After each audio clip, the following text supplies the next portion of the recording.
to ai ba abin da za mu ce ma Allah sai godiya. Wannan nasara, babban nasara dai da aka samu ita ce ta an yi zaɓe lafiya, an gama lafiya, wanda mutum ya tara mutane dubunnai ko kuma miliyoyi a guri ɗaya don a haɗa wani abun da fuskanci ƙasa a ce an samu dama. Allah ya mana iko, Allah ya taimake mu, an yi an gama lafiya, to ba abin da ya kawo daɗi sai kuma godiya da zan yi gurin su delegate waɗanda suka yi namijin ƙoƙari gurin turzawa da zaƙulawa su zaƙulo mana nagartaccen mutum ɗan siyasa wanda ya san darajar siyasa, ya san mutuncin 'yan siyasa. To kaga wannan ba ƙaramin jin daɗi za a yi ba, jin daɗin nasu ne. Muna godiya ga shugaban ƙasa, shugaban jam'iyya da shugabannin wayannan kwamiti waɗanda su gudanar da wannan zaɓe. Dole a musu bangajiya, mutane su kwana a guri don ƙoƙarin a ga an tabbatar da zaɓe cikin adalci.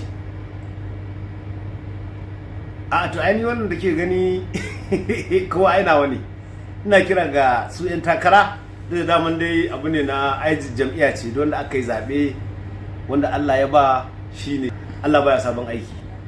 Daman Allah ya riga ya zaɓi Malam Bola Ahmed Tinubu a matsayin ɗan takarar APC kuma Allah da shugaban ƙasar Najeriya. To kaga ni kira na ga 'yan takara mu zo mu haɗa kanmu, jam'iyyar mu dai jam'iyyar mu ce, duk inda zaka je ba inda ya fi gidanka. Saboda haka mu zo mu yi ƙoƙari duk bakin gurgudan da zamu yi ƙoƙari mu ga mun haɗa kan jam'iyyar nan, yanda za mu yi bakin gurgudu mu ga mun ɗora wannan ɗan tahaliki ya zama shugaban ƙasa, wanda kuma zo mu fuskanci Najeriya da duk abin da ya kamata mu taimaki ƙasarmu da yayanmu. Wannan ai kaga kamar daman na ce ai duk wanda ya ci zaɓe za a ji waƙar da zan masa. Ai ɗan jam'iyya ta ne, duk wani ɗan jam'iyya ta in ya ci daman haka muke fata. Mu abin da dama muka so da muka yi magana ai cewa muka yi ai dimokuraɗiyya. Dimokuraɗiyyar ne ita ta kawo kowa, saboda duk lokacin da aka ce za a ce ai wane yi ko wane yi, za a ce an samu wani zai ce ai shi ba a kyauta masa ba, inda an bari an yi zaɓe, inda kaza. To amma da yanzu zaɓen aka ce ayi, saboda inda shugaban ƙasa ya burge ni da ya ce a'a ai gaba ɗaya kowa ma ya dawo a yi zaɓe. Da an ce an sasanta da an ban ma kudu, sai aka ce a'a yanzu kowa ma yana dama ya shiga. To haka yanzu an ba kowa firi, wani ma yana cewa ai shi zai ci zaɓe, shi zai kaza. Amma dai ya ga ana shiga zaɓen sai Allah ya nuna wanda Allah ya ba ya riga ya tsara zai zama. A insha Allah ai nan daga zuwa gobe za ka ji kuma abin da ni zan faɗa. Saboda haka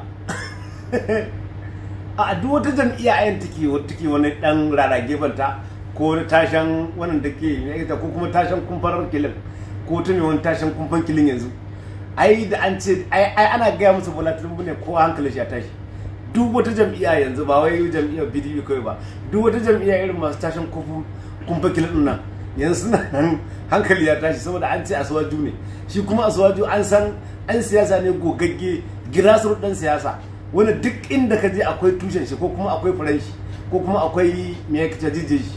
Saboda haka mutum ne wanda shi ɗan siyasa ne, ya san darajar 'yan siyasa, ya kuma iya tafi da 'yan siyasa. Saboda haka ba za a samu tasgaro ko kaɗan ba a wannan tsarin. Zaɓe full na gaya maka, cin zaɓe da wuri ma Allah yadda. A'a wallahi lafiya Allah, wannan karni karkaɗau ko a jikina. Duk wanda da mun yi ci zaɓe isakara shine nawa. Ina fana mana fatan alkhairi gaba ɗaya. Ina kuma ƙarawa dalagar godiya don wannan ƙoƙari da muka yi da suka yi. Dole a gode musu. Mun gode kuma Allah ya da dalagar za su ga amfanin wannan abin da suka yi. Dalagar za su ga amfanin zaben Asuwaju da suka yi a matsayin ɗan takarar shugaban ƙasa. Akwai abin da ya sa nake cewa delegate sun mana kokari, saboda mun dan samu matsala duk da ba a cewa za a yi mutum ya zama mutum tare yake ba cikin ba, saboda akwai waɗanda aka ba mukamai wanda in ka je gurin sai su ba yan siyasa bane. Asuwaju ko shi ba zai maka haka ba. In ya san kai ba dan siyasa bane, ko zaka ce kai ba dan siyasa bane, baka isa ka shigo cikin sassaudin gwamnatin shi ba, saboda siyasa ce ta kawo shi. Kowa mu yan jam'iyya, kowa dukkan mu kan ma haɗe ke duk ɗaya muke, ba za ku fahimci wannan ba sai an shiga akwatin zaɓe. Nan za ku tabbatar da duk wani dan takara da yake wani dan rawar kafa to a lokacin zai gane da ruwa ake shayi. Na gode. Za ku ji waka ba ta tsaye ba inda kawai manyan kasi muna gula mutunan mu tsaya a nan. Na gode ni ma Allah saka da alkai.